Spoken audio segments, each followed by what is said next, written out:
آج کل ابو بہت خاموش رہنے لگ گئے ہیں، بات ہی نہیں کرتے۔ جب سے امی کی وفات ہوئی ہے انہوں نے تو اپنا آپ ہی چھوڑ دیا۔ ہم بہن بھائیوں نے کافی کوشش کی ہے کہ ان میں زندگی کو واپس لائیں، سارے میڈیکل ٹیسٹ بھی کلیئر ہیں، مگر سمجھ سے باہر ہے کہ ایسا کیا کریں کہ ابو کے چہرے کی پہلے والی رونق واپس لوٹ آئے۔ حضرات و خواتین، ہم سب دوست کافی عرصے بعد ایک دوسرے سے ملنے کے لیے اکٹھے ہوئے تو یہ بات چیت تھی جو ہمارے دوست فرید نے اپنی والدہ کی وفات کے بعد پیش آنے والی صورتحال سے اپنے والد محترم کے تناظر میں ہمارے سامنے رکھی۔ یہ سن کر عبداللہ نے کہا، اس کا سادہ سا حل موجود ہے، جو لائف ان بیلنس ہو گئی ہے اس کو بیلنس کر دیں۔ فرید جو کافی ڈپریس تھا ایک دم سے پھٹ پڑا اور عبداللہ سے قدرے اگریسولی بولا، کہاں سے بیلنس کروں؟ کیسے لاؤں اپنی ماں کو دوبارہ اس دنیا میں جس کا 40 سال کا ساتھ تھا میرے باپ سے؟ باتیں کرنی آسان ہے، پریکٹیکل مشورہ دینا مشکل ہے۔ عبداللہ نہایت تحمل سے اٹھا اور ہم سب کے سامنے ہمارے فرید کے پاس پاؤں میں جا کر بیٹھ گیا اور کہنے لگا، بھائی میرے، مشورہ تو مل چکا ہے، بس ہم ہی اس پر نظر نہیں کر رہے، کیونکہ ہم نے ان بوجھوں کو اپنے گلے لگا کر رکھا ہے جو معاشرتی رسوم و رواج کے نام پر ہم بچپن سے دیکھتے آ رہے ہیں۔ حالانکہ اللہ سبحانہ و تعالیٰ نے سورہ اعراف میں اپنے نبی کریم صلی اللہ علیہ وسلم کے بارے میں انہی بوجھوں کے تناظر میں کیا فرمایا ہے؟ اعوذ باللہ من الشیطان الرجیم، بسم اللہ الرحمن الرحیم، وَيَضَعُ عَنْهُمْ إِصْرَهُمْ وَالْأَغْلَالَ الَّتِي كَانَتْ عَلَيْهِمْ، اور ان سے اتار دیں گے ان کے بوجھ اور ان کے طوق جو ان کی گردنوں پر پڑے ہوں گے۔ یعنی کہ نبی کریم صلی اللہ علیہ وسلم انسانیت پر سے تمام ایسی بندشیں اٹھا دیں گے جنہوں نے انسانیت کو غلط رسومات، خود ساختہ عقائد اور باطل نظام کے بوجھوں تلے دبایا ہوا ہے۔ معاشرے کے فرسودہ ٹریڈیشنز اینڈ کسٹمز کے بت تو خود رسول اللہ صلی اللہ علیہ وسلم نے اپنے عمل سے توڑے۔ یہی تو وہ بوجھ تھے انسانیت کے جو آپ نے لوگوں کی گردنوں سے اتارے۔ آپ نے اپنے منہ بولے بیٹے کی مطلقہ سے نکاح کیا۔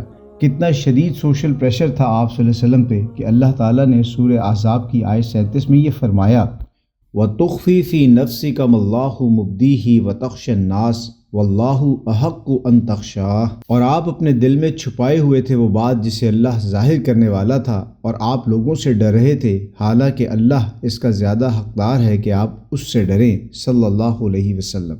عبداللہ نے کہا کہ ہو سکتا ہے یہاں آپ مجھے کاؤنٹر آرگومنٹ پیش کریں کہ وہ تو رسول اللہ صلی اللہ علیہ وسلم تھے جو یہ پریشر ایبزارب کر کے، ہمارا تو اتنا ایمان نہیں ہے۔ تو پھر میرا آپ سب دوستوں سے سوال ہے کہ اسی سورہ احزاب کی آیت لَقَدْ كَانَ لَكُمْ فِي رَسُولِ اللَّهِ أُسْوَةٌ حَسَنَةٌ کو کہاں لے کے جائیں گے کہ یقیناً تمہارے لیے رسول اللہ کی زندگی میں بہترین رول ماڈل ہے؟ تو یہ رول ماڈل کس لیے ہی ہے؟ کیا یہ اویلیبل فار آل ہے یا اس کے لیے کوئی ایلیجبلٹی کرائیٹیریا بھی موجود ہے؟ اگر سیرت سے رہنمائی یا گائیڈنس لینی ہے تو بتاؤ، کہیں آپ صلی اللہ علیہ وسلم نے آرڈر دیا ہے کہ جس کی بیوی فوت ہو جائے یا جس کا خاوند فوت ہو جائے وہ کبھی دوسری شادی نہ کرے؟ اس پہ فرید فوراً بولا، تو یہ حکم بھی تو نہیں دیا نا کہ لازماً دوسری شادی کرو؟ مگر اب کی بار اونچی آواز عبداللہ کی تھی اور ایک گرجدار طریقے سے وہ بولا، دیٹس مائی پوائنٹ، تمہیں اس حکم کا ایک پہلو تو یاد نہ رہا مگر دوسرا کتنا یاد ہے، اور یاد بھی وہ ہے جو تمہارے مطلب کا ہے۔ تم اس وقت ہم دوستوں میں ہو، کبھی اپنے بیوی بچوں کے ساتھ ہوتے ہوگے، والد صاحب کے ساتھ بھی ہوگے، مگر یہ سوچا ہے کہ جب تم انکل کے ساتھ نہیں ہوتے تو انہیں وہ تنہائی کس قدر توڑتی ہے اندر ہی اندر؟ تم قرآن کی اس آیت کو کہاں لے کے جاؤ گے جس میں سورہ روم میں اللہ نے آیت 21 میں فرمایا ہے، وَمِنْ آيَاتِهِ أَنْ خَلَقَ لَكُم مِّنْ أَنفُسِكُمْ أَزْوَاجًا لِتَسْكُنُوا إِلَيْهَا، اور اس کی نشانیوں میں سے ایک ہے کہ اس نے پیدا کیے تمہارے لیے تمہیں میں سے جوڑے تاکہ تم ان سے سکون حاصل کرو۔ فرید کا سر جھکا ہوا تھا، وہ بہت دھیمی آواز میں کہنے لگا، بس میں اپنی امی کی جگہ کسی اور عورت کو اپنے ابو کے ساتھ نہیں دیکھ سکتا۔ عبداللہ نے قدر شفقت سے کہا، یعنی تمہاری خواہش اللہ اور رسول اللہ صلی اللہ علیہ وسلم کی تعلیمات اور اجازت سے بڑی ہے؟ عبداللہ نے بات کو آگے بڑھاتے ہوئے کہا، کتنے ہی گھر ہیں جن میں فوت شدہ بھائیوں کی جوان بیوائیں موجود ہیں مگر ان کو وراثت کا حق دینا تو دور کی بات، ہم تو انہیں شادی کرنے کا بھی حق نہیں دیتے۔ کتنی جوان بہنیں بیوہ ہیں یا ایون فار دیٹ میٹر طلاق یافتہ ہیں، ڈائیورسی ہیں، ہم ان کی شادیوں کا بھی نہیں سوچتے۔ اگر ایک مرد بڑھاپے میں شادی کا حق رکھتا ہے تو ایک بوڑھی بیوہ بھی ویسے ہی شادی کا حق رکھتی ہے، ہاں اگر وہ انکار کر دے تو اور بات ہے، مگر سوچنے کی بات تو یہ ہے کہ اس انکار میں معاشرتی دباؤ کی ملاوٹ تو شامل نہیں۔ آنسوؤں کا ایک سیلاب تھا جو فرید کی آنکھوں میں امڑ آیا تھا۔ وہ جلدی سے اٹھا، اس نے عبداللہ کا ماتھا چوما اور جانے لگا۔